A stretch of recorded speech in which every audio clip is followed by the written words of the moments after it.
Hi, assalamu alaikum everyone. This is my maybe first or second time trying YouTube live events.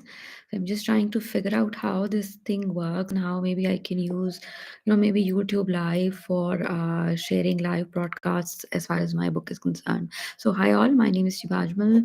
I am a passionate educator. I'm very passionate about the role of edtech in schools and schools as well as teaching and learning is concerned. I got a chance to publish my book online. This is my book online, my 100 blogs on the use of education technology in schools in Pakistan. This was published around a few months back. It's live on Amazon. If you are a passionate educator like me, as far as the role of edtech is concerned in schools and teaching and learning, please feel free to grab a copy of my book. There are three different formats available. Feel free to grab a paper cover, e-cover, or hardcover and enjoy reading with a cup of coffee or tea, anything that you like. So I'm recording this video live from Lahore in Pakistan, and I basically belong to Peshawar. I had moved to Lahore a few years back for my studies and for my job, and currently I'm working on my Google level 2 certification, and I hope I can clear that exam to maintain my Google trainer certification as well as the trainer status, inshallah. So this is my book. I'm going to try to read a few lines from a very interesting chapter from my book, chapter number 39. This is a look into Finnish education system, and this was written about on 18th of April 2018, which is around 5 to 6 years back. And it's an interesting post. It's a great opportunity to compare and contrast the education system in Pakistan as well as the education system in schools in Finland. And this is based on my course on LEDME, which was offered by Aero Finland. The course was titled Finnish Education 2: Phenomenal Learning in 21st Century Competencies. And I had a great chance, to compare teaching learning practices. There were some really good things that I liked about the Finnish education system, and I was able to compare them with the teaching learning practices in schools like Beacon House in Pakistan, because I've had a great experience of around 12 years working in different capacities in Beacon House. So I could actually correlate some practices that they had already adopted that were being implemented in schools in Finland. So I'm going to be sharing some of the ideas. For more details, you would need to grab a copy of my book. The blog post is simply inspired from my dive into a recent online course by ALO Finland on LEDME about Finnish education system titled Finnish Education 2: Phenomenal Learning in 21st Century Competencies. It was a great opportunity to review teaching and learning practices in schools in Pakistan. I'm so grateful to my course instructor, Peter Sohonen, for giving me an opportunity to think about innovative practices and changes that need to be adopted in our school system, in our education system. I consider myself blessed enough for being associated for good 22 years as a student and employee with a very prestigious institute of our country, that is the Beacon House school system. It was great to see a number of innovative practices being already introduced in Beacon House. I would like to begin by sharing what I liked about the Finnish education system. There are no standardized testing procedures in place, nor do schools inspectors, visit schools for school inspection and evaluation. Teachers are free to design and use different methods for assessment. And these different types of assessments include formative, diagnostic, and summative. The focus, though, remains on continuous assessment both by the teacher and student. As far as Pakistan is concerned, and I think people who get a chance to listen to the video would agree, most schools have standardized testing procedures and the end of exams at the end of every grade, which results in compartmentalizing students in so called grade boxes A, B, C, D, E. The students with the highest grades get the admission in the best college and universities, and more admissions go to schools that produce the highest grades. There is a fixed mindset, but can be changed with time. The second thing I like most about the Finnish schools is that they're working towards cultivating creativity, curiosity, innovation among other learners. I believe the introduction of phenomenal learning, multidisciplinary learning, and 21st century competencies has led to the holistic development of the child. The national curriculum has introduced seven core competencies that support this type of learning. Some of this include thinking to learn skills, ICT, multi-literacy skills, entrepreneurship skills, cultural competence, interaction, self expression, daily life skills, and looking after oneself and participation, influence in construction of sustainable future. I see the competencies playing a very active role in a child's holistic development. A balanced approach needs to be adopted. Merely focusing on academic results will not work. The above mentioned competencies will help learners to face problems, disappointments, critique failure with courage, stand up again after every fall, inculcate a belief that failure and success are part of life, value human relationships.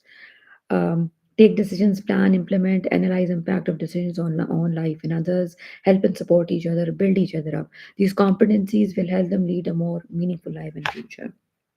As far as Beacon House is concerned, sometime brag learner profiles were introduced, which consist of the following attributes: creative and innovative, resolute, analytical, inquisitive, empathetic, globally aware, digitally literate, healthy and active, analytical and ethical.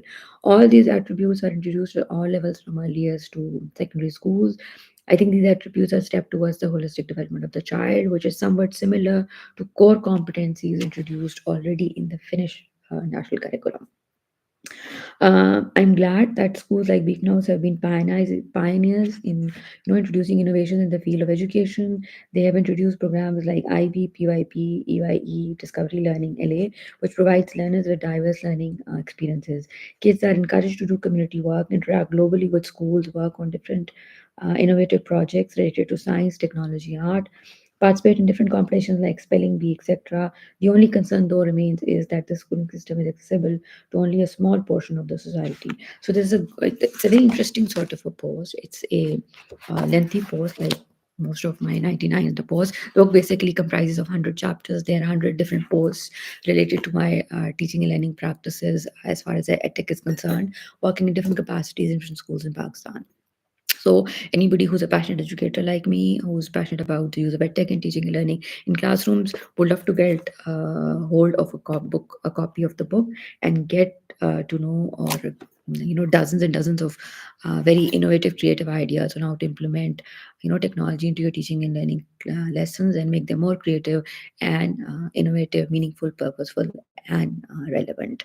Um, I think I'm the sort of the person who looks forward to a future where schools in Pakistan, specifically schools like Beacon House and School, would look for collaboration opportunities with schools in Finland.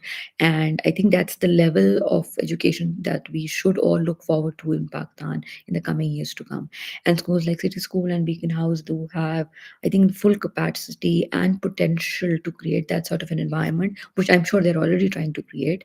And they can still create great opportunities, for students and teachers in both countries to participate and globally participate in global projects online, whether they are training courses for teachers, whether there are projects for, I think, students and teachers. I think there are schools like Beacon House and City School which could definitely initiate these sorts of projects in future, and it is going to be a great side for me, and great opportunity to be part of that process of collaboration among schools in Pakistan and collaboration among schools in Pakistan and Finland, and to be able to see that sort of a collaboration happening there. Maybe their students and teachers could come here, our teachers could go there and collaborate online, and maybe if there could be an opportunity of having an online conference where our students and teachers present their projects online in a conference to the students and teachers in a conference at in Finland, and they should be able to get opportunity to present their projects here. I am still, alhamdulillah, a 100 ambassador and a 100 academy member, and they have their annual conference, I think, every year in October or November. I think it could be a great opportunity to have some sort of an annual conference where students and teachers share their projects and their work online, and parents get to enroll online, maybe paid, not paid, free, paid, not, whatever the stakeholders decide. But can be a good opportunity, minimizing costs and providing an online opportunity for this huge level of global collaboration online. I would definitely look forward to that. I would hope someday, inshallah, we could have that sort of a level of collaboration among schools in Pakistan, like Beacon House School and schools in Finland as well. I had a chance to attend two online courses with a super awesome, fantastic trainer online, Peter Sohanan, and I was all amazed and awe inspired by the infrastructure in schools in early years and in primary schools as far as teaching and learning with edtech is concerned. How they train their teachers, how what is the requirement for their teachers, how they don't take subjects as isolated, but they work by integrating subjects with different subjects seamlessly, and how the environment of collaboration is created, how they value an individual child, how they inculcate 21st century skills and creativity and innovation and all those skills. So I think there's a lot to learn from those schools. Also, this post was written around 5 to 6 years back, so I'm sure schools in Finland have gone way forward, and I'm sure schools in Pakistan are also like going way forward as far as introducing innovative education practices in schools is concerned. But it's going to be a great opportunity if we could actually create that sort of an environment in Pakistan, an environment of collaboration and not at all competition. So I would, as a trainer, as a student of education technology, as a passionate educator and a trainer of education technology, I would definitely look forward to that level of collaboration among schools in Pakistan and schools in Finland. It's going to be great. I hope so, inshallah. I think we can definitely, as educators, accomplish a lot of wonderful things together if we start working and focusing on actual learning goals and actual learning objectives, so we could achieve a lot for our learners, for our students, and for our teachers as well. Thank you to anybody who's watched this video. Thank you to anybody who gets to watch the video later. This was a trial, and I was trying to see how YouTube live event works, and I'm going to definitely try to record another live video sometime soon, inshallah. This was just, I was trying to see how this works, and maybe I can connect, with more people online by sharing a link of the live event before. So this was actually, I was working through a unit 10 of the level 2 educator exam for Google certification, and I came across YouTube live and YouTube, and I was thinking how this thing actually works. I might or might not have tried it before, but somehow I didn't remember it. But I think it's a great opportunity to try. And even now, considering and looking at the way I am, talking to maybe a wider audience who gets to connect later, it's a great opportunity for the students to live present projects, maybe in one branch in one city, and then connect to students in another city. You can provide them an opportunity for a live debate. You can provide an opportunity to connect them with an author, maybe with a scientist, maybe an architect, maybe. So I think I can think of some great ideas, or maybe you can connect to specialists in their subjects in countries other than Pakistan, and your students can be prepared for questions. And there are a lot of ideas. I think we can think of a lot of collaboration using YouTube Live. I think there can be another blog post on this. I'll be thinking of writing that sometime soon, as soon as I get over with my exam. So thank you to anybody who's watched the video now. Thank you to anybody who's going to watch the video later. Stay safe, stay happy.